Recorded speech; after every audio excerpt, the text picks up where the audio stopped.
Calling case number 2893, the people of Ghana versus the Ghana city. Are both sides ready? Do you promise that the testimony you shall give in the case now before this court shall be the truth, the whole truth, and nothing but the truth, so help you God? Yes, I do. My fellow citizens, today is a tough day. In fact, this whole month has been a tough month. Now you're probably wondering, what could be the problem? Well, let me tell you. As of October 30th, 2022, the current dollar to city is $1 to 14 cities. Hey! You heard that right. ASMO. Yes, it's a serious matter and we need to talk about it. But before we can get there, we need to understand the root of the matter. What is the main cause of this rise? How is this affecting everyone? What does this mean for tourists? And will it change? You will see by the end of this trial how the pandemic, the rise of tourism, are contributing factors to the depreciation of the Ghana city. Thank you. All right, so thank you, Lawyer Gabby, for that beautiful intro. On all serious notes, guys, welcome to my channel, though. Welcome back. It's been a little while. Life is lifing. Life is lifing, y'all. I can't even talk, but anyway, yes. Life happens. We working, we grinding, we doing what we have to do. But welcome back to my channel. Like I said, I'm trying to get back to this. I can't do it full time, but every now and then I'll come here and give you guys my 2 cents. But yeah, as you guys see the title of the video today, we are talking about Ghana's economic problems and the crisis that Ghana is facing right now at the moment. And due to this, a lot of tourists are hesitating to go to Ghana, to travel to Ghana, as well as a lot of African Americans who have moved down to Ghana recently are returning back to their various homes due to the economic crisis.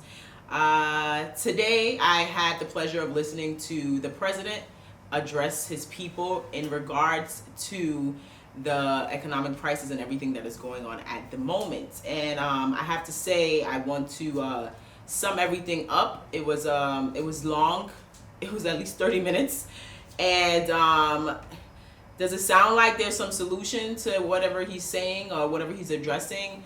I feel like there's a lot of mambo jumbo. Yes, that's the good word. There's a lot of big English, but I don't know if there's really solution to the problem. But before we can get to that, as a lawyer Gabby addressed, we have some questions that we definitely need to answer. One of them was, what is the main cause of this rise in this economic hardship? How is it affecting everyone? What does it mean for the tourists? And will this actually change? I have been doing a lot of research in terms of this topic. I was very hesitant to talk about it because I'm not really into politics. I'm not the one to really get into all this government stuff and, everything like that. But I say, even though, America is facing its own economic hardships, I love Ghana to death. And that's my home. That's my second home. And I see everything that's going on. Even just sending money back home to family, I see how, it's a big deal for them. And all of that affects me. I feel like it does at the end of the day, even though I'm not physically there in Ghana. And it would actually affect me more when I decide to visit Ghana this December. So yes, I feel like it's something that we definitely need to talk about. I definitely wanted to make it not so serious, a little fun, but I get it's a serious topic, but I don't want us to be so serious in this video. I'm trying my best not to be so serious because I feel for the people, but at the end of the day, we know that these things cannot change overnight. It's going to take time. So all we can do is have a conversation about it and, talk about it. So I'm definitely interested to see what you guys have to say in the comments as well. So make sure you definitely leave your comments. Be nice.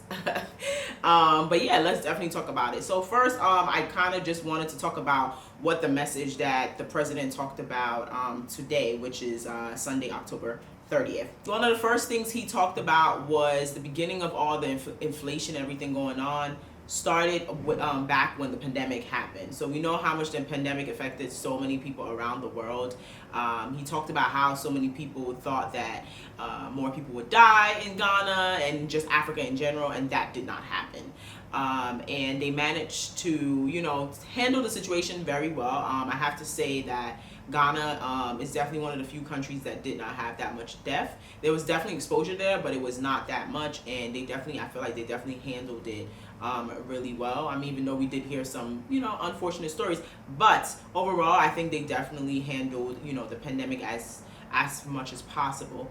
And then from there, getting back on their feet was, well, you know, now we're hearing about Russian invasion and all of that, and that has affected, of course, the economy big time, which has affected the fuel in Ghana. And that was one of the first things that started rising up. I mean, I feel like fuel has been rising in Ghana forever, but I think now it's worse. It's worse that truck prices are going up every single day. Then he talked about trade and how trade prices are going up every single day. Then he talked about you know, how the, you know, inflation it's affecting everyone. Yes, it's affecting everyone in the world, but of course it's affecting some places more than others. And one of his solutions to all this issue was to reduce Ghana's debt. But what caught my attention was his plan is dated all the way out to 2028. Now, this man has been in power for 2 years, if I'm not mistaken, and he's up for, what, re-election in 2024? And he's already talking about a plan that's going all the way to 2028, where we're not even sure if his party's going to be in power in 2028. I don't know how much faith Ghanaians have in him, I have to say. But good luck to him and his party if, I don't know if Ghanaians are really going to vote for him again. At this moment, I feel like Ghanaians have lost trust in any politician, to be honest. It doesn't even matter what party you're from, because everyone comes with their story. And I think a lot of countries feel the same way as well. I mean, I would not want to run a country. Trust me, I would not. And I know it's difficult. People, you know, a lot of people say, if I was in power, this is what I do. But once you're in power, we know that it's a whole totally different story. But I mean, at the end of the day, I mean, is he trying? Yeah, I guess. I'm sure the people want, you know, more from him. I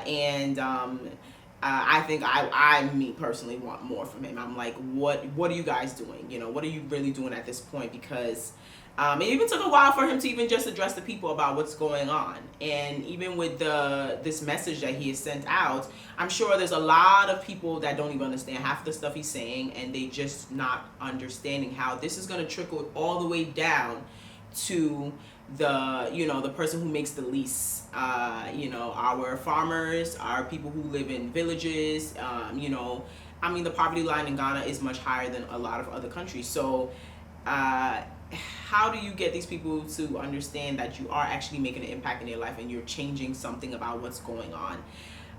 It's really sad. I mean, to think that I was just in Ghana last year and the rate was $1 to no more than 7 cities, and now it's doubled. It's actually really, really scary. And that brings me to, what does this mean for tourists? Now, recently I posted on my social media about the Ghana city rising, and a lot of people had interesting comments to say. Most people were excited that the money had gone up and saying, why am I complaining? And I'm like, what do you mean, why am I complaining? I'm complaining because that means everything else is expensive. They were like, but you're getting more cities for your dollar. But do you understand that the power of the money is nothing now? Everything else rises when the city rises. When the dollar rises. So yes, I'm going to go and change $100 and get 1,400 cities and saying like, oh, I'm getting more cities. But when I go into town and spend money, it's going to go like this. Literally, it's going to go like water. Like you've opened a pipe and it's just flowing. And that's what people don't understand. And I want you people to hear me out, especially people who are traveling back home this December. It sounds all fine and dandy that you're getting more cities, but trust and believe you're probably going to end up spending more money on this trip than you have ever spent going to Ghana, period. Because all the prices have risen in everything, in food and transportation and gas. So yes, I'm getting more cities, but you're going to spend more. So you need to budget yourself and spend wisely. If you don't need to spend, don't spend. And don't go with the mindset that you're comparing everything to dollars. Don't think that way, because you end up spending way more if you are. And I've mentioned this in my previous videos, not to compare the money. Don't say like, oh, this is only $5 in the States, so I'm not spending that much. No, you should not be spending that much, period, in Ghana to begin with, because the value of the money is not the same. Our economies are not the same, so don't compare it. So this leads to the final question of, will all of this change? To be honest, I've been monitoring the money day in and out and just looking at the rate, and it just keeps going up. I think it dropped one day where it was at 15. It was 1 to 15 and it dropped to 14. And right now it's been holding at 14. A lot of people believe that the money's going to go up to 20. It's going to go 1 to 20 by the time December comes. And it's actually really scary to think that it would reach that far, but I feel like there's definitely a chance that it can actually reach that rate. And though I will be getting more cities for my dollar, I know that I would definitely be spending more money. So, I mean, I'm here to just talk about it, to be honest, guys. This is tough. I'm not no politician or anyone in government to say I have the absolute solution and answer to this problem, but it's definitely something that people need to be aware of and know of. I mean, the biggest thing that I've been discussing with a lot of my friends is people talk about how tourism is doing great for Ghana, especially since the year return. But people are afraid that due to the tourism, that's why things are also more expensive, especially around the holiday seasons. So I leave this question to you guys. Is tourism really helping Ghana, or is it breaking Ghana? Let me know what you guys think, and maybe we can discuss it in our next video. But I just wanted to briefly talk about what's going on right now in Ghana. I'm really feeling for the people, and I hope things change very soon, because it's not a way to live where you should walk into a store and pay this amount today and you walk in that same store the next day and the price has gone up, and that's not a way of living. It's tough everywhere right now. I understand, war, inflation, everything is, the pandemic. So much has changed in this past 2 years everywhere. And I mean, everyone is trying to rebuild their country back. Everyone is trying to get back on their feet. But I really feel right now, I really feel for Ghana, and I hope things change. I really do. But on a lighter note, when you go to Ghana this December, think twice how you spend your money. And think about investments, and think about helping someone, because it's not easy. It's not easy. It's tough right now. It's tough. But yeah. I hope you guys enjoy this video. Share it. Leave your comments. I'm very, very interested to see what you guys have to say about what's going on right now. Like I said, I ain't no lawyer. I'm not no politician. I'm just a concerned citizen with some 2 cents that I just wanted to talk and start a conversation. So let me know what you guys think about all of this, and I'll see you guys on the next video.